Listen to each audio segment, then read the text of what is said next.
This is a special event. It is the Heisman Trophy of defense. It is the award that gives back to a side of the ball that doesn't get as much glory. Thank you, Charlotte. What a high level of excellence Bronco Nagurski brought to the game.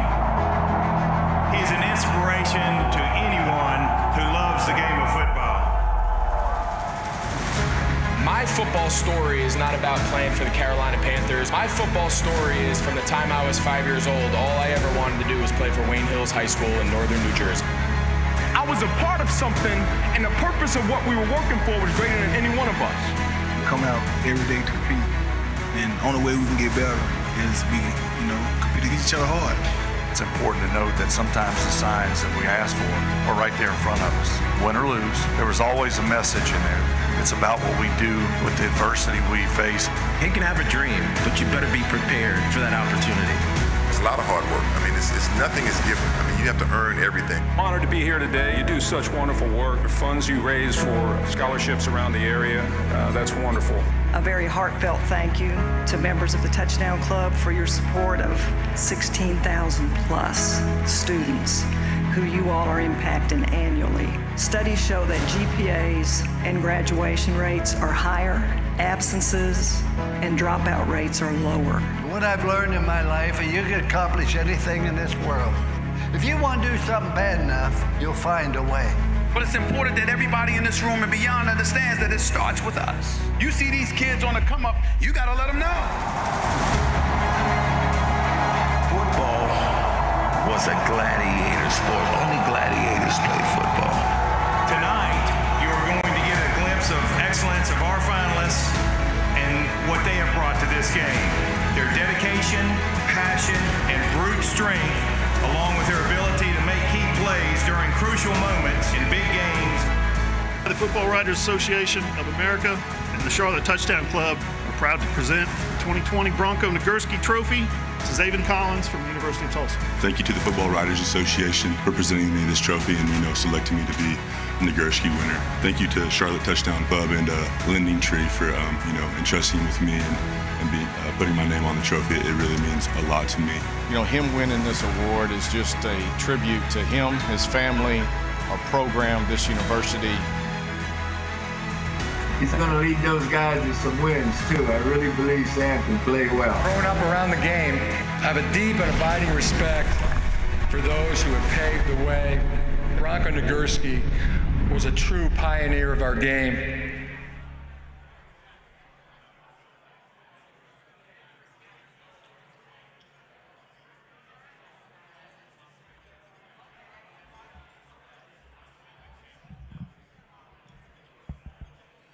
Good afternoon, everyone. Good afternoon. My name is Stephen Israel. I'm a former 10-year NFL player, retired, living here in beautiful Charlotte, North Carolina for 20 years. Also, I'm a private client advisor and look forward to today's show we have here for you today. We'd like to welcome all the Touchdown Club sponsor members and guests today. And also, this event is sponsored by the Charlotte Checkers, and we'd like to welcome also our media partners, WBT and WFNZ. Once again, good afternoon, everyone, and welcome to today's Speaker Series Luncheon, featuring our very own Man of the Hour, Tampa Bay Hall of Fame linebacker, Derrick Brooks. Let's hear it for Derrick.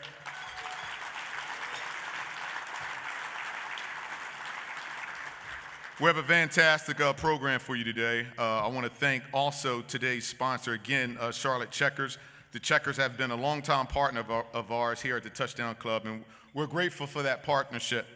And as you know, also, they provide tremendous entertainment. And come to think of it, the first game is tonight at the Bojangles Arena. So we'd really love for you to go down and support them throughout the season. The club's many thanks also goes out to our more than 60 Gridiron Super Bowl and Pro Bowl sponsor partners.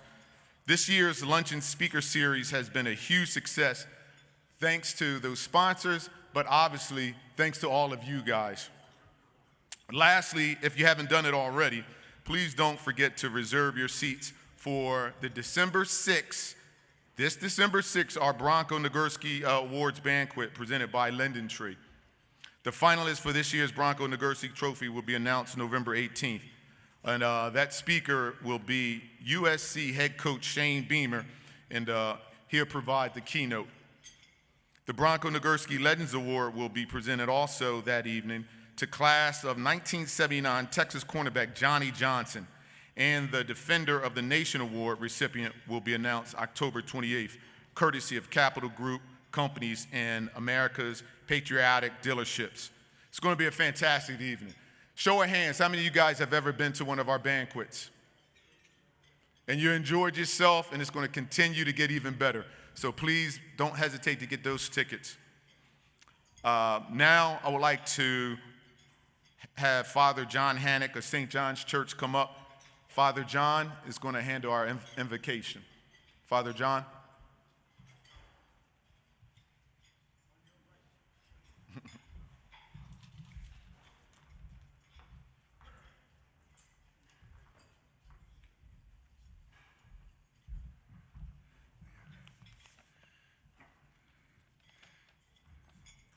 It's always a very special honor for me to be able to be with you today. I thank God especially for this great gift.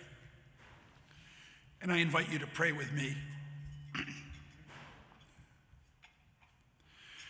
Gracious, ever-living God, you are always with us. You have blessed us with the gift of life so that we might know you and rejoice in your goodness. Continue to help us to see you in all things that we do and say, in both victory and in defeat. Bless our gathering, our conversations, and our hopes. Bless our desire to honor you by sharing the gifts you have entrusted to us. Bless all who are part of the Carolina Panther organization, their families, and their fans. Make us, the members of the Charlotte Touchdown Club, ever mindful of our responsibility to encourage and support each other. Bless those who prepared this meal, and bless those who worked to bring it to our table. Bless, too, our sisters and brothers who lack support and nourishment every day. We pray this in your loving name, and so it is. Amen.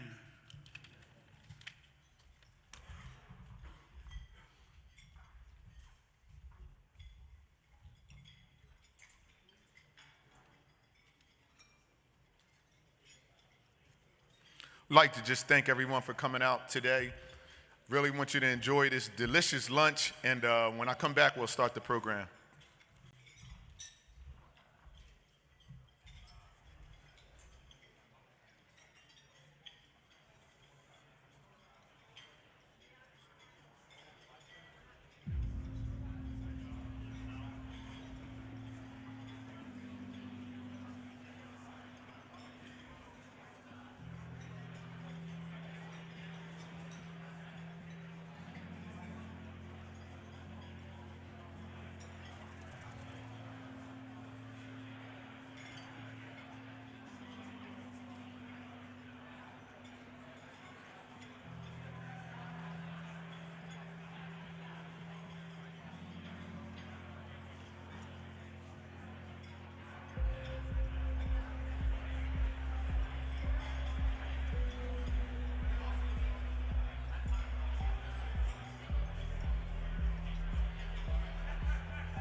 Good afternoon. I just want to welcome you guys again and thank you for coming out to the luncheon. Would like all you guests to recognize and support the more than 60 Touchdown Club sponsors and members highlighted on the video screens that you see. Now it's time we're going to jump into our raffle, and my partner is going to be Miss Sarah Baker. Sarah? All right, Sarah, we're going to jump into it. Our first raffle item will be a helmet autographed by Derrick Brooks. First item is the autographed helmet by Derrick Brooks. The number we have, we're going to read the last three numbers, guys. 423. 423. Got a winner. Come on up. Come on up. We're going to keep it moving. Come on up. Just so you know, that number is 730-423. Next item will be a football autograph by Derrick Brooks. An autographed football by Derrick Brooks.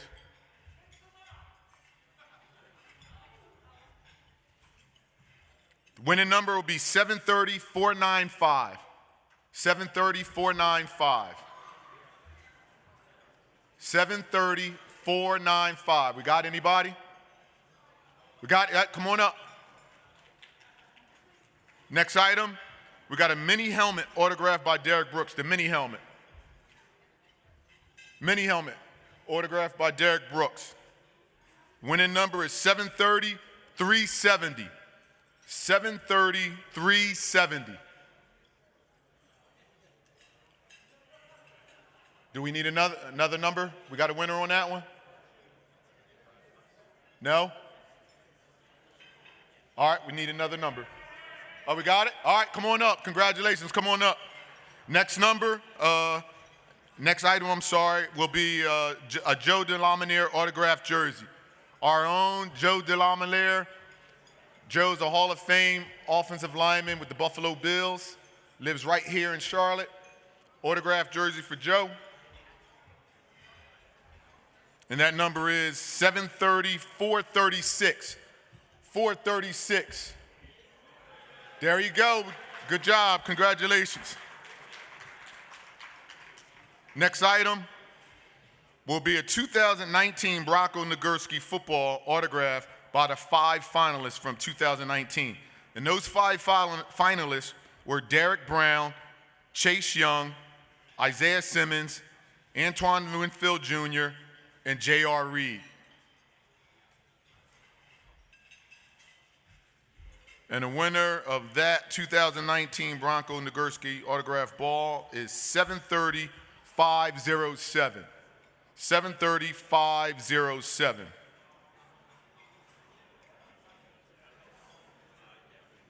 730-507. We got it.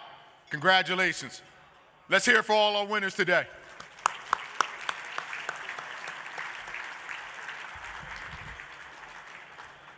Miss Sarah, I want to thank you for all your help. All right, also, don't forget to place your bids on today's silent auction items. Please pick up and pay for your items before leaving today. The last bid will be taken 10 minutes following the conclusion of today's luncheon. Now, let's get to that little box in the middle of your table. I'm sure if you haven't read it or looked at it yet, I'm going to let you know what it is. It's a bobblehead. Mr. Derrick Brooks. We got a bobblehead of Derrick Brooks for the table centerpiece giveaway. And like always, the winner of the bobblehead, you have to look for the Derrick Brooks autographed card with the Tampa Bay Buccaneers sticker on the back, and it says you are the winner. Each table has that card with the sticker that says you are the winner. You find that Tampa Bay sticker, it says you're the winner, you take home the bobblehead. So I hope you guys enjoy that. Next, I would like to welcome all the special guests we have in attendance today. We have a couple of former NFL players today. We want to welcome, we got Tommy Barnhart. Tommy played with Derrick Brooks in Tampa Bay. We have Mike Delaney. It's a former Panther. We have Don Jones, former defensive end. We got Rod Smith, also a former Panther. Want to thank all those guys for coming. Also, we have a ton of high school and middle school coaches, athletic directors, and administrators that we have here today. This sport wouldn't be what it is today if it wasn't for great coaches and ADs helping out these kids. And also, let's hear it for all the first responders. Let's hear it for all the first responders we have here today.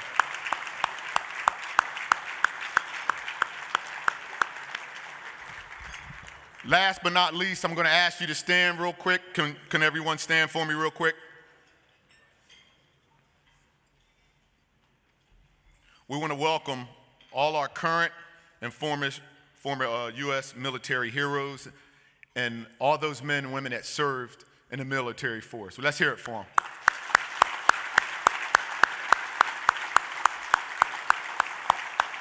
All right, thanks a lot. You guys can sit down. Really appreciate it.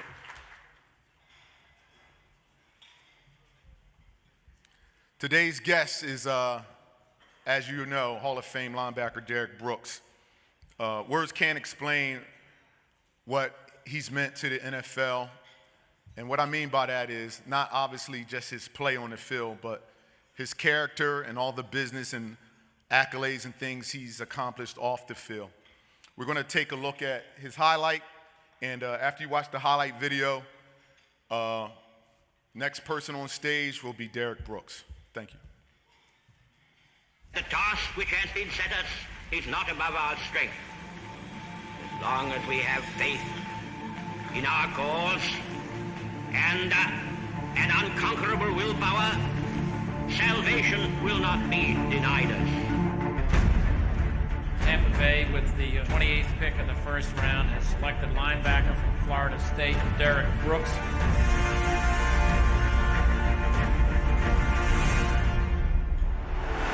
What can you not tolerate in a teammate? Giving up. I don't care if we're getting beat 40-0. You finish the play. Let's go 3 and out, man. Let's go. Dropping back, Ramsey, flushed out of the pocket, grabbed by, it's intercepted, picked off by Brooks at the 35 to the 30. He'll go coast to coast, 10-5, touchdown Tampa Bay. Derrick Brooks takes it to the house. Dropping Gannon, looking Gannon, throws up the middle. It's intercepted at the 30. Derrick Brooks 30. Brooks to the 25, 20. Derrick Brooks all the way. Touchdown Tampa Bay. Derrick Brooks, the dagger's in. We're going to win the Super Bowl. You may not be big enough, you may not be fast enough, but we all have the same size heart. Tempo!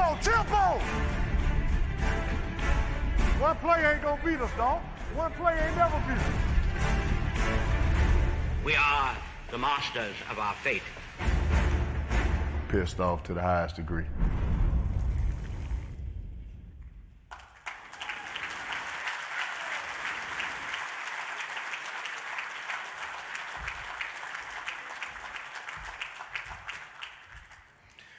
Thank you, guys. Thank you. And I purposely did not have any Carolina Panthers highlight in that video, knowing where I was coming today, especially after good father praying over the food. He prayed for the Panthers. I said, oh, my God, what have I gotten myself into here today? Coming to speak if I can't get prayed over. But I felt a little better when he said everybody outside the Panther organization he prayed for. So thank you, Father, for comforting me after we all prayed for the Panthers and everybody in the Panther organization. In all seriousness, give honor to God for having us here today. And the Charlotte Touchdown Club, thank you.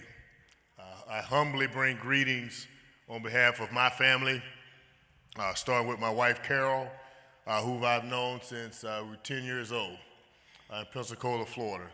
So everything starts and ends with her. So if you got any comments about anything I say, please email her. Don't email me. But we have 4 beautiful children. Our daughters, Brianna, who's the oldest, my youngest, who thinks she's the oldest, is Dania, and 2 sons, DeKalen Brooks and Darius. And I stand before you representing them first and foremost. As an opportunity that God blessed me to be their father along with her husband. Now, everything else that comes along with that, I always start every speech by saying that's the foundation that I stand on in my faith. Because any of these things you see in the football accolades, et cetera, none of that is possible if you're not grounded in being a human being and your priorities in the right order. And I just thank God that he's blessed me with the stage of football to stand on those foundational principles. Well, I do have a simple message here to share with you guys today before we turn it over to questions. And as you guys ask your questions in the end, please ask them all. I will answer them to the best of my abilities. But before I get started, I honestly say thank you to all the youth that are here. I had a chance to meet a young mentoring group earlier that's dealing with youth, and for the young people that's here, again, to continue to strive. Continue to strive and do your best. And the best way you can say thank you to those that have been influenced on your life is how you live your life. And that simple principle, that simple goal is some of the things that have shared with me that I always try to give back to young people. The best way to say thank you is play it forward. And I'll get a little bit into that when I start to speak about the work that my foundation do back in Tampa, Florida. So what gathers us here today that I could share with you guys that are part of the fabric, whether it's me playing a role as a dad, a husband, to me standing on the stage and having a glorious football career, Florida State to Tampa, blessed to be one of very few, probably I think only 3 Hall of Famers that never left the state of Florida or their particular state to play. Growing up in Pensacola, Florida, decided to go to Florida State for one reason and one reason only. And people are surprised when they hear the answer and they say, how could it be? But it is true. Coach Bowden had no influence on me going to Florida State whatsoever. The only reason I went to Florida State University because it was the closest university to Pensacola, Florida. And I figured if anything happened to me in Tallahassee, Florida, it was only 2.5 hours away so my parents could get there closer than any other university. So that was strictly my collegiate decision. It wasn't based on anything but proximity. But God has a way of blessing that to his plans. So I got drafted by the Tampa Bay Buccaneers, which I didn't have any influence on that decision, back in 1995. And let's just say it wasn't, it was an eye-opening experience coming from Florida State to Tampa. And my cousin at the time summed it up best. He says, "Cuz, I'm so happy you got drafted, you get a chance to live out a dream, but you going to the Bucs." And the Bucs suck. I said, "Well, cuz, thank you for your educated observation. And the best part about what you just said is don't worry about getting a ticket to a game. I will not be giving one to you." But in all seriousness, it was been a blessing to continue to play football in my home state of Florida. And during that time, Warren Sapp was also drafted with us as well, and as fate has it, Warren probably should have been drafted by the Panthers because he was probably the best player in that draft. But Tampa was blessed to get him, and he didn't become a Panther. Fortunate for us. But through this journey of football, through this stage that God allowed me to stand on, I've just come to learn and appreciate the value of another human being. And it means so much more to me, obviously, after what we've been through the last 2 years, particularly in 2020 with a worldwide pandemic, to everything that we've gone through as a nation, as a people, through our society. And those words even resonate to me more now that I'm going to share with you because of those circumstances. And it, quite frankly, continues to motivate me even more in our social space to be a difference maker. So I'd like to share with you one of my favorite words, and it's team, T-E-A-M. And some of you coaches that are sitting in here, you've heard this, you probably even said it to your teams. An acronym for team is Together, Everybody Achieves More. How many of you guys have heard that? Raise your hand. Some of you have even heard it in your businesses. Together, everybody achieves more. Even the Bible says that with two or more gathered, the Lord is present. So God, in my faith, understands the value of team. And that sets my foundation. There's nothing of significance in terms of accomplishment that I've achieved without the help of someone else. Starting with my wife. The team of my family, the team that she's finally said, yes, she'll go out with me in 11th grade. You know, guys, it took me 4 years. Some of you guys used to write those notes where you go out with me, circle yes or no. I mean, I'm not the only one that did that. I know I'm not. I used to think she threw them away. She finally showed me all 45, 50 of them in 11th grade, and she finally said yes. But she wrote some nasty notes on the other ones, but she kept them. But I've not had, it takes someone else, all these accomplishments. So I understand the value of Together Everybody Achieves More. Starting with my wife and my family, to a team sport. And I think football is a lens and a window to our world, to our society when it comes to team. When you talk about Together Everybody Achieves More, there's nothing on that football field that's of accomplishment without the work of 10 other men. Whether it's success or failure, other men and other people are involved in it that's on the field. And then you transcend to the sidelines, and you get the coaches involved. And then you go up to the booth, coaches involved, to a team of referees that are governing the game from an official standpoint. It takes a team of them to govern the game of football. So when I look at the game of football and I think of the word team, every aspect of this game involves that. So that's why I love team sports. I'm not very good at individualized sports. I tried tennis once, joking with a tennis player by the name of James Blake. He served a ball 100 miles an hour, hit me in the forehead. I never criticized tennis again. I tried to run tackle him to show him how much I appreciate that serve. I love the game of golf. But God, I wish I had a team player to help me not get a triple bogey every now and again. But I love it, but that's not the stage I stand on. The stage I stand on involves team. Together, everybody achieves more. But everybody asks the question, when you say that, has anyone ever asked the question, how? So when I hear coaches, well, my coach even said, together we're a team. Together everybody achieves more. We need a buy-in. We need to be on the mission. One day I asked Coach, how? Tell me how. And as the philosopher that Coach Tony Dungy is, he said, Derrick, you tell me. I said, Coach, I mean, you the coach. You get paid to coach. I just get paid to ask questions. He said, that'll be, as you as a captain, that'll be great for you to come back and you tell me how. So from 1997 to 2003, I went on this journey to understand Together Everybody Achieves More. What does it mean? Here's what I came up with. I used the same acronym of team. But this time I said, Together Everybody Achieves More, and I said, how? So my first how in team is trust.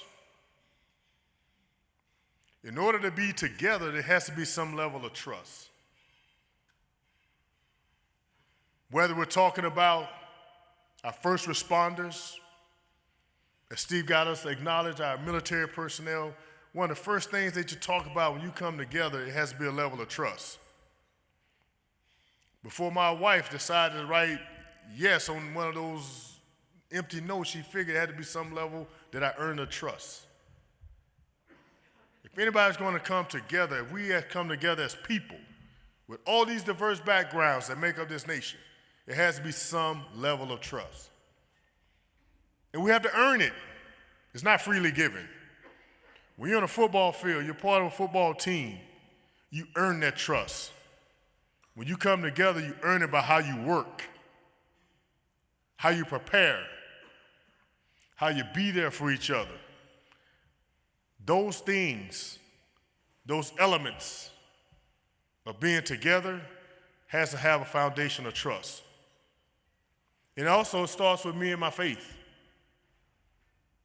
In order for me to have some level of trust to be together with anyone and to be with God, I have to trust him.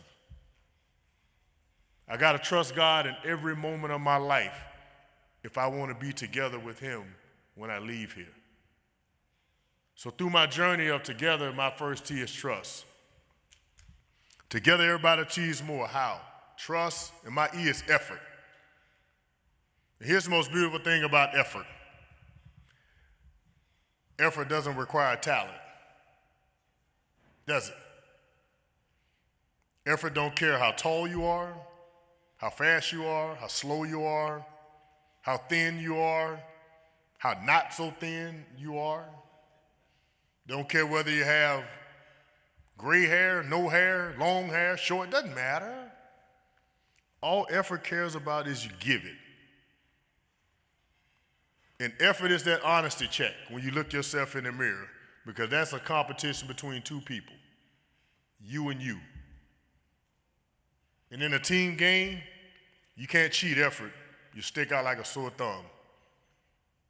When you come together and you've earned it through trust, part of it is that effort that's going to stick out if you're not giving it, because the team suffers. And you suffer even more than the team. So when I look at effort, and it's the one saying that's in the Brooks household, we want it all. We want it all. That's why when I was asked that question by Steve Sable, what are one things you can't stand, I say easy, someone that gives up and don't give effort. I don't care what the score is. The score is never going to be easy in life. But you can always give your best effort. Always. Always give your best effort, because all it requires is your effort. So moving on, my A, together everybody achieves more. Trust, effort, and my A is accountability. How can you achieve if there's no accountability measures to hold yourself to? You got to be accountable to something or some things, or you're going to fall for anything. And when you're part of a team, no matter what level of life, whether it's, again, start with us as human beings to business, to the roles we play, you have to be accountable. You can't run from accountability. Because every time you try to run from it, you make a left, right, straight ahead, it's going to be looking you right back in your face. So I say embrace it. Embrace being accountable. Embrace achievement. Because when you do that, it lifts up everybody. The old saying, rising tide raise all ships. Well, when you achieve and you have accountability, you raise all people, because it starts with yourself. And again, accountability in my faith and my walk, I got to be accountable to God. If I want the ultimate achievement of being beside him when I leave here, I can't be afraid of being accountable. Does that mean I'm going to fail? Absolutely. Absolutely. Accountability comes with failure. But it's that same attitude that's chasing achievement and being accountable that picks you up when you fail, because you gave your best effort. You can live with that. You trust yourself to do it. That's why you trust yourself to get back up and try again. And don't accept failure. And lastly, my M, together, everybody achieves more. How? Trust, effort, accountability. My M is motivation. Anytime you want something more in life, you have to be motivated. You have to be motivated to get it. And motivation is this simple. We're not going to make motivation very complex. I'm not going to give you an encyclopedia or a Google University of a definition of motivation. Motivation is this simple. It's like taking a bath or a shower every single day. Either you do it or you stink. It's that simple. Motivation is that simple. It's just like taking a bath or a shower every day. Either you do it or you smell. I saw that on a bumper sticker about 2009, 2000. In all seriousness, is motivation that simple? You got to find something that you have to do every single day to go get it. What drives you? What motivates you? Each and every one of us have a different motivation every single day. But whatever it is, it has to motivate you to do more. You have to wake up with that sense of responsibility, that sense of being grateful that you are here this day, that God gave you to do more and be 1% better than you were yesterday. That's all motivation is. If you continue to do that, then you'll have your more. You'll have it because you're staying motivated. So ladies and gentlemen, I just want to share that with you when it comes to team. That's how we're going to connect here today. Through the Charlotte Touchdown Club and the work that they're doing, teaming up with them. So together everybody could do more, and you're trusting that they can do it because you're giving your effort. You're being accountable with an organization that's impacting kids from college all the way down to prep sports. Whether you're buying a raffle item that's outside the room, or you're volunteering on the board, or you're just a part of anything they're doing, that's what team is all about, uplifting people each and every single day. And finally, before I open this up to questions, and Steve, ask yourselves this one question. If attitudes are contagious, is your attitude worth catching? If attitudes are contagious, is your attitude worth catching? I pray to God we all can say yes at the beginning of each day and at the end of each day. And when you find yourselves in that moment that you don't feel that it is, give yourself a little self-check. Man, let me check my attitude. I want my attitude to be contagious in the right way. Because I ask myself that question, and I wake up and I tell my wife that every single day. I say, I want you to catch my attitude because there's no vaccine for my attitude. None. I want you to catch every single day. And she said, you better get out of my face because ain't going to be no vaccine for what I'm thinking in my mind right now. I said, I love you, honey. But in all seriousness, guys, that's how attitudes are. Attitude dictates a lot of what we do. But ask yourselves that question when things are not going your way, or you're feeling bad, or you're trying to comfort, or you need some motivation. If attitudes are contagious, mine worth catching. So with that, I'll turn it back over to our program host, Mr. Israel. Thank you.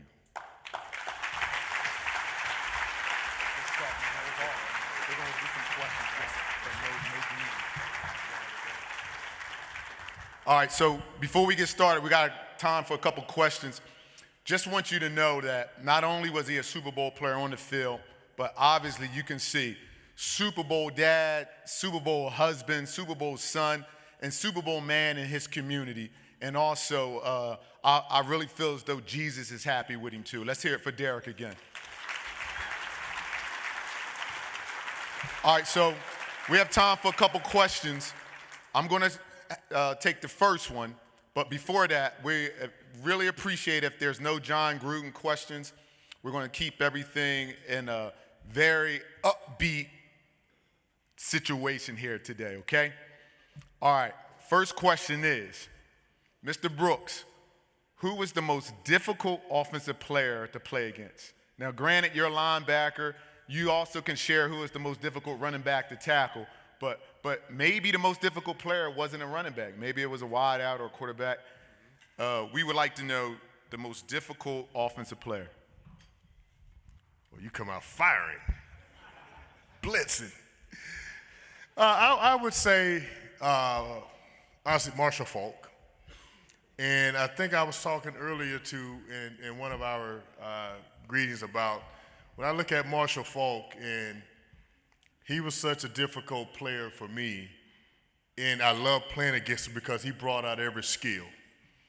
Running, blocking, tackling, cerebral, positions on the field. He was a do-it-all back. And I felt I was a do-it-all linebacker. And we had some classic matchups against each other. It's one of those, you win some, you lose some, but you can appreciate the competition that he brought out. The one guy that I did not like playing was Barry Sanders. Man, boy, Barry. I just want you to know that's everybody's answer. I know, Barry. And it wasn't, it's because when he made you look bad, you look really bad. I just remember a couple times we get up and our defensive coordinator, Monty Kiffin, playing the lines, he said, guys, for 25 rushes, Barry Sanders got minus 10 yards. But he had that one rush for 97 yards. Boy, if we could have stopped in that one play. And he put the one play up and it's like 20 missed tackles. But Barry, I did not like playing Barry because when he made you look bad, oh my God. And it just wasn't one of us. It was all 10 of us. So when I use the acronym team, yeah, we all failed at one time. But I would say I had the most fun, Marshall Faulk, but the running back, honestly, I dislike playing with Barry Sanders. That's good. Any other questions? Yes, back here on the right. Stand up, please, sir.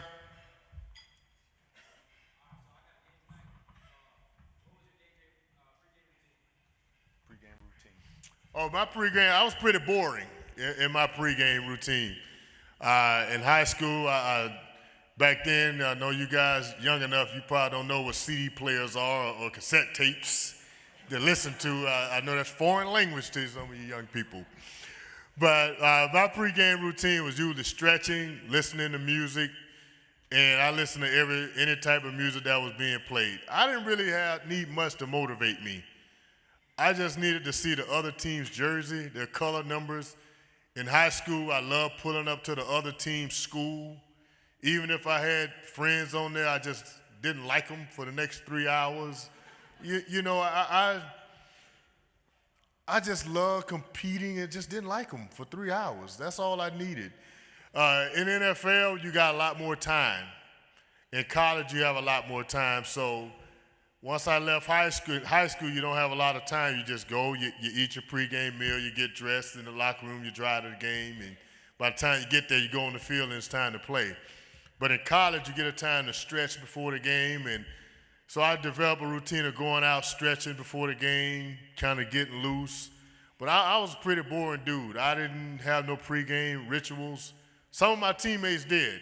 Like Brad Johnson, you know, he's a North Carolina guy here. He had to change uniforms 3 times. I never understood that, why. He wears uniform out the pregame. He come in, he change. He changed at halftime into a different uniform. For what, I have no, it could be completely clean. He changed uniforms. And if he had a bad game the week before, he always ordered brand new socks. I don't know what socks have to do with you throwing a pick, but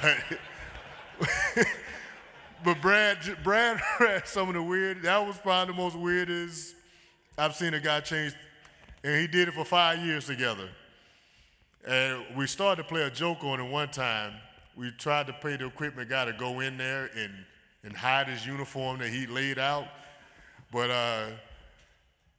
Coach Gruden had some choice words for us that if we thought about doing that, so we didn't. But Brad, that was it. But I was, again, so good luck tonight on your guys' game. Any more questions? Yeah, one in the back.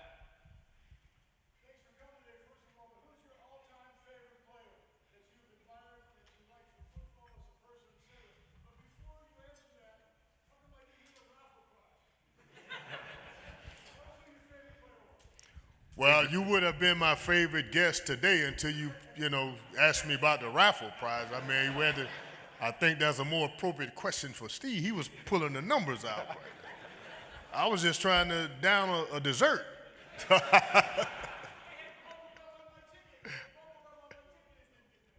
If you're buying that excuse, I'm buying it twice. Come on, Joe. But, man, my favorite player, I tell you what, I'm not going to say a teammate because I don't want to get in trouble. My favorite player, I would say defensive player that I enjoyed watching the most was Junior Seau. I love watching Junior Seau play because he was a linebacker that when I played, I was striving to be in his footsteps. And when I had a chance to finally meet him in 1997 at a Pro Bowl, when he first called my name to come over and have lunch with him, man, it was pretty special. I was like, Junior Seau knows my name. Asked me to sit down and have lunch. And then about an hour and a half later, I figured out why, because I had to pay the bill. That's why he knew my name. But Junior Seau he's probably one of my favorite players to watch. Oh, that's good. We have time for one more question. Right here at the front table.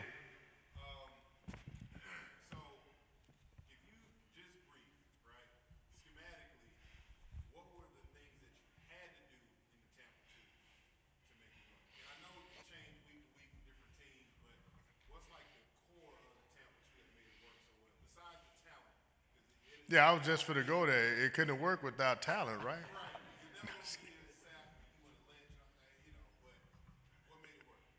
Well, thank you. Great question. The question was about our defensive scheme and why it worked so well. I think we understood when Coach Dungy installed his defense in 96.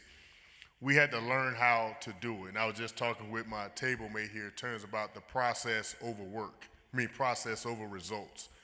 It was all about us understanding our scheme, the ins, the outs, and no, we wasn't getting the immediate results of running Tampa 2 that we wanted from day one, but we kept working at it and kept understanding it. And basically, our defense was all about zone spacing. We knew how to space the field. The diameter, the length, the width, the yard, we knew it all. And certain times on the field, we shifts to take advantage. It's just like when you hear someone say they're taking away half the defense or half the offense. That's exactly what we did on certain levels of the field, depending on who we were playing. And we were really good at it. I'll be honest with you. We understood what each one of us was doing. It's just like in your line of work, if you understand what your counterpart is doing and their responsibilities, it helps you and the team responds well. Well, we took that challenge as a defense to understand what each one of our roles were. And the better and the more frequently we did that, we got better. And we invested that time to do it without the coaches. Many a day, either we're showing up at work before the team meeting starts. Back when I played, it was at 7:35. We're showing up at 6:45, 6:30, going through things ourselves, or we're staying later after practice. Once practice done, that's how dedicated we were to being successful. I mean, you got to understand when we got there, the core of our team, Tampa was, which you know, because you are one of the biggest Bucks. For y'all see the jersey I signed. Oh my God, this thing was old. But I appreciate it. It was 55. But we were coming off double-digit losing seasons, and we needed to change that. You know, I hadn't lost 5 games in playing 14 years of football. And to come there my first year and we lose 9 was unacceptable. But what was I going to do about it? We invested that time as a team, and we got better. So we got better understanding what we were doing in the product, in the process that we was going through, and then we started to see the results as we played. And a very key thing to our success that I don't believe none of my Tampa teams, and Tommy Barhart, my teammate, one of my former teammates is here, is during that group time when Coach Dungy was our head coach and even Coach Gruden, we do not get enough credit for being unselfish. I was all 14 of my years in NFL, none of my teams was a selfish team. We were a very unselfish group of men that it was all about the name on the front of the jersey, not the name on the back. And we bought into that, and it produced winning. So thank you for your question.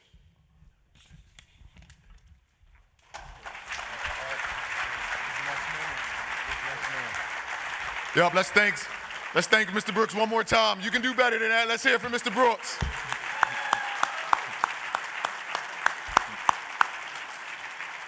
I just want to thank Derrick for the program today. Also the Charlotte Checkers for incredible support of this event. And also a huge thanks to all of you guys for making the Touchdown Club what it is today and helping it with the mission. And that mission is citizenship, scholarship, sportsmanship, and leadership. And also a big reminder that I really want you guys to remember the final event of this year's Touchdown Club programming is December 6th. Please come out to the Bronco Nagurski Awards Banquet. We're going to have a great time. And once again, thanks for coming out. You guys have a blessed and safe weekend. And let's root for those Panthers, okay?